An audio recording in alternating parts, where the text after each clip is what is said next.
أما الجدار فكان لغلامين يتيمين في المدينة وكان تحته كنز لهما وكان أبوهما صالحا فأراد ربك أن يبلغا أشدهما ويستخرجا كنزهما رحمة من ربك وما فعلته عن أمري ذلك تأويل ما لم تسطع عليه صبرا. Apa terjemahannya? Wa ammal jidar, adapun dinding, sesungguhnya itu adalah milik kedua anak yatim di kota tersebut. Dan di bawah dinding itu ada harta yang disimpan oleh ayah mereka. Sedangkan ayah mereka berdua adalah laki-laki yang solih.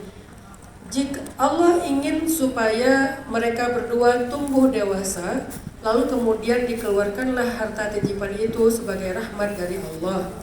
Dan aku tidak melakukan ini karena keinginanku sendiri. Semuanya adalah keinginan Allah. Itulah penjelasan terhadap apa yang kamu tidak bisa bersabar.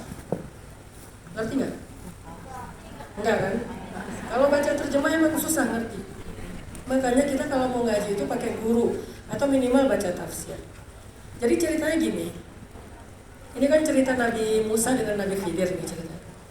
Suatu ketika Nabi Khidir dengan Nabi Musa melakukan perjalanan safar.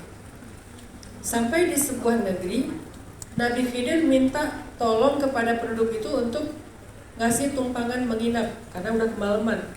Di zaman itu, memberi tumpangan menginap untuk musafir itu adalah bagian dari kewajiban. Jadi kalau ada musafir yang terlantar, harus dikasih tempat menginap untuk mereka, ada kamar untuk mereka. Nah ternyata setiap rumah di negeri itu menolak karena orang di negeri itu pelit semuanya, pelit, egois, jahat. Akhirnya Nabi Khidir dengan Nabi Musa terpaksa menginap di sebuah rumah yang sudah roboh. Rumah tua, rumah terbengkalai, roboh, jelek, nginaplah di situ. Gara-gara di semua rumah ditolak. Pas paginya, Nabi Khidir tiba-tiba memperbaiki keadaan rumah itu, dibangun ulang, direnovasi sendiri sama Nabi Khidir. Karena ngelihat Nabi Khidir kayak gitu, Nabi Musa ikut bantuin. Akhirnya mereka berdua ngebangun lagi rumah yang mau roboh tadi sampai menjadi utuh dan baik kembali. Setelah selesai, Nabi Musa nanya kepada Nabi Khidir, "Ya Nabi Allah, kenapa engkau ingin memperbaiki rumah di negeri orang-orang yang pelit ini? Kenapa gak dibiarin aja rumahnya kayak gitu? Kok kamu malah berbuat baik kepada orang yang sudah jahat sama kita?" Apa jawaban Nabi Khidir? "Wahai Musa, sesungguhnya rumah ini milik dua anak yatim. Dulu mereka punya seorang ayah yang solih. Sebelum ayah itu meninggal dunia, ayah itu ingin menitipkan harta warisan untuk menjadi warisan bagi anak-anaknya. Tapi karena anak-anaknya masih kecil, dia bingung nitip ke siapa ya harta warisan ini. Karena anak kecil nggak bisa memegang harta warisan. Nanti nggak akan bisa dikelola dengan baik.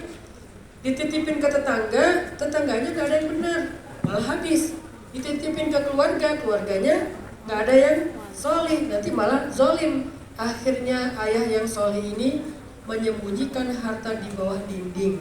Lalu dia bilang kepada Allah, "Ya Allah, aku titipkan harta ini sebagai warisan untuk anak-anakku sampai mereka dewasa." Meninggallah laki-laki solih ini. Setelah mereka meninggal, anak yatim ini tinggal di pondok pesantren, madrasah. Kalau sekarang namanya pondok, dulu namanya madrasah. Karena mereka masih kecil, kayak panti asuhan gitulah.